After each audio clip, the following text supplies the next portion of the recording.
ସମସ୍ତଙ୍କର କହିବା କଥା ଏଠି ଯେ ଆଞ୍ଚଳିକ ଦଳର ଗ୍ରହଣୀୟତା ଅଛି। ମୁଁ କିଛିଟା ସ୍ପେସିଫିକ ପ୍ରଶ୍ନ ପଚାରୁଛି। ଗ୍ରହଣୀୟତା ଯଦି ଅଛି, ଆମର ଏଠି ଗୋଟେ ଆଞ୍ଚଳିକ ଦଳ ବି ଅଛି,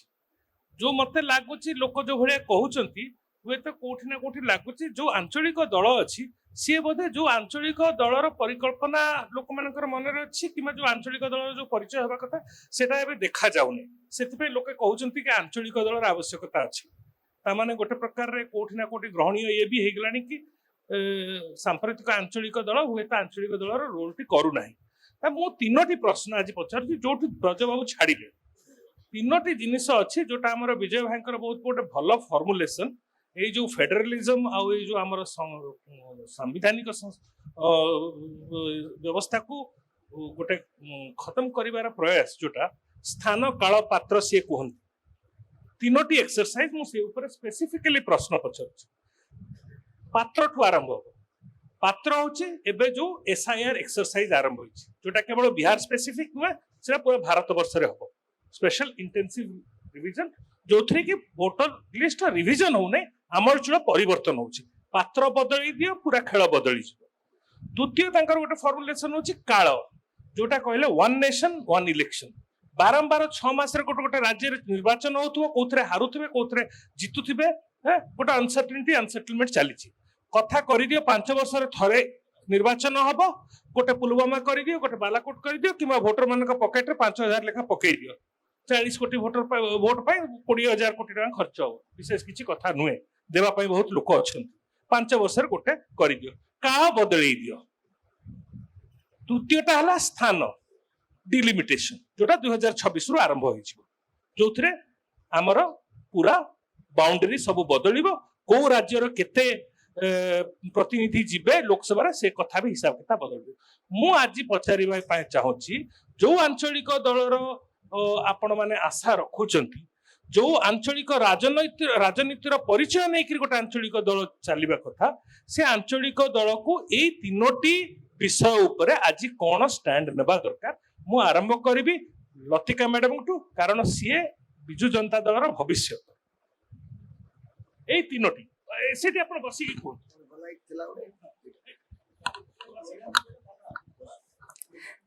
धन्यवाद राजेश बाबू। समस्त वयोज्येष्ठ व्यक्ति विशेष आज यही डायस अच्छे एवं श्रोतागण अनेक वयोज्येष्ठ व्यक्ति समस्त को मोर नमस्कार। कहीं जेहेतु समय सापेक्ष मु एते कथा कहवा चाहिए, गोटे कथा कहबी, रीजनल पार्टी रो स्टैंड, गोटे रीजनल पार्टी जे कि गोटे नेशनल पार्टी रू डाइवर्सिटी है कि जनता दल रू विभाजन है कि बिजु जनता दल रे परिणत हैला। एवं ओडिसा रो जो पिक्चर थिला भोकर भूगोल, जहाँ को कहते भोकर भूगोल, आपण माने 2000 बोल को देखिए, केवल सबू पिक्चर रे, सबू नेशनल मीडिया रे, सबू मैगजीन रे कवर पेज रे कलाहांडी रे चित्र थिबो, हमर माल न्यूट्रिशन रे चित्र थिबो। आउ सेही चित्र को आगो को बढ़े कि आमे जो बजट कथा प्रफुल्ल बाबू कहउथिले जे आमे 18,000 कोटी रो आमे जेतबे सरकार छाड़ी थिलु 2024 रे 2,250 लक्ष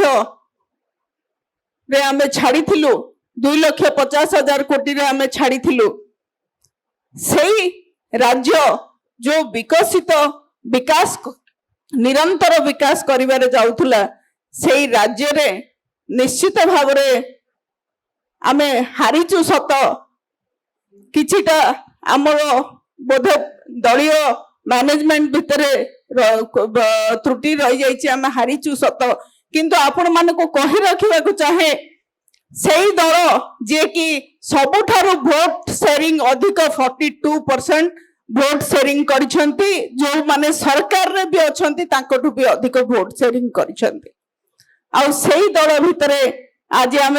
आमे कोविड देखि सारछे, आमे अनेक परिस्थिति देखि सारछे। मु खाली एई माध्यम रे आपनकर माध्यम रे गोटिए कथा कहिबी मु तो भोटिंग कथा को आसीबी निश्चित भाव रे किंतु गोटे जिनस कहबी ए जो मेट्रो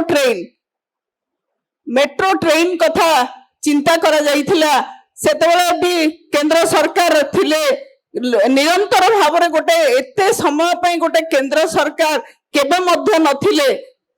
सबुठु लॉन्गेस्ट पीरियड पई रहिछंती किंतु सेतेबेले मध्य ओडिसा रो स्वार्थ को से माने आखि आगो को नै नथिले मेट्रो ट्रेन कथा को कंसीडर कर नथिले मेट्रो ट्रेन को स्वतंत्र भाव रे स्टेट रो बजट रु दिया जाइथिला किंतु आज कौन है आज ताकू बंद कर दिया गला आज आम पुणी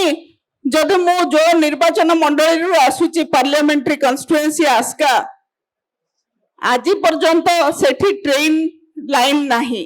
सेही कथारु मु आसुची आपनकर निश्चित भाव रे जो कथाटी रहिला राजेश बाबू कहले एसआईआर आपण माने देखिबे केते समय 2003 रे जेतेबेले कंप्यूटेशन हेइथिला मात्र कंप्यूटेशन हेइथिला जो वोटर लिस्ट को आज संपूर्ण भाव रे परिवर्तन कर दउछंती एई केंद्र सरकार नेतृत्वाधीन इलेक्शन कमिशन किंतु जेतेबेले कथा उठुची सेतेबेले कहउछन जे एटा होची हमरो सेंटर रे मैटर नु इलेक्शन कमिशन गोटे स्वतंत्र व्यवस्था तेनो आज जिते भोट लिस्ट रे गोटे गोटे परिवार गोटे घरे 250 जन रही पारुछंती एभली एक परिस्थिति आमे केबे देखि नथिलु जो मैनिपुलेशन होउची आज पर्यंत क्लियर हे पारनी निश्चित भाव रे गोटे एलरेमिंग कंडीशन रहिची एलरेमिंग स्टेट रहिची प्रत्येक राज्य रे प्रत्येक राज्यर प्रत्येक लोक वर्तमान यही कथा को निश्चित भाव में उठेबार आवश्यकता रही रीजनल पार्टी भाव में उठातु किंबा जड़े सिटीजन हिसाब रे आकु नियंतु किंतु निश्चित भाव में ये जो आमर अधिकार को क्षुण्ण करदेवा पई ए जो फेडरल व्यवस्था भितर चली जो डोमिनेटिंग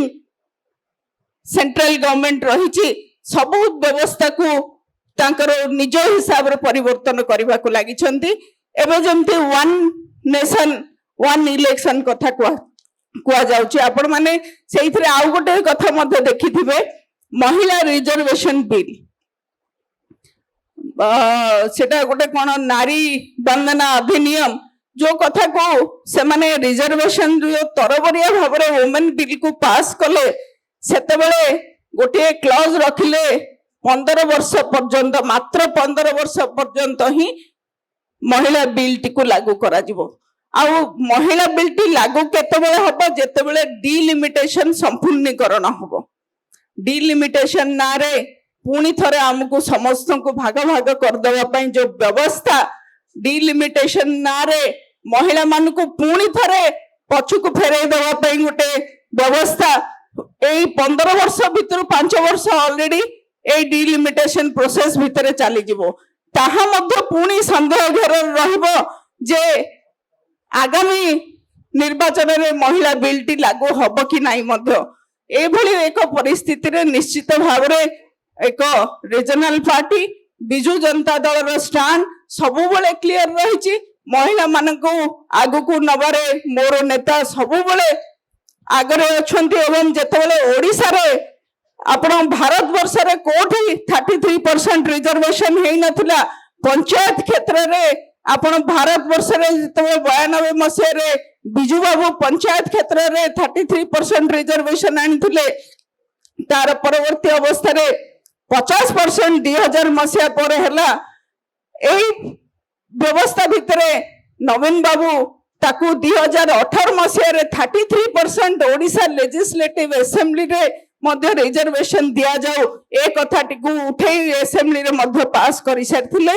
एवं से नीतिगत भाव रे मध्य पार्लियामेंट को 33% रिजर्वेशन हिसाब रे कैंडिडेट मध्य देइथिले 2019 रे एवं 24 रे मध्य देइथिले तेनो आम पार्टी रो स्टैंड सबु बेले क्लियर आमे ओडिसा वासी सहित रहचु एवं ओडिसा रे स्वार्थ पई निश्चित भाव रे लड़ाई करिवु गोटे अस्मिता जे हमको ओडिया अस्मिता ना कहि कि जे हमको हरै दै छंती से भूल धारणा भितर केही रहिबार आवश्यकता नहीं आमे पुणी लोकंग स्वार्थ पाई लड़ाई करके फेरिबु धन्यवाद धन्यवाद। धन्यवाद गोटे छोट अनाउंसमेंट आम मध्य एबे हमर मुख्य अतिथि यामिनी यामिनी जी सी तांकर फ्लाइट टी अछि 8:40 रे आउ सी हमर अनुरोध रे आसीतिले बहुत टाइट शेड्यूल भितरे thank you Yamini ji and हाँ she will flight is there at 8:40 सेति पय हम चेष्टा करूथलु जे गोटे कन्वर्सेशनल स्टाइल रे जल्दी करबा पई संभव हेई पारला नै thank you Yamini very much for making time and I think the audience cherished your conversation and we would like to see you back again. Thank you.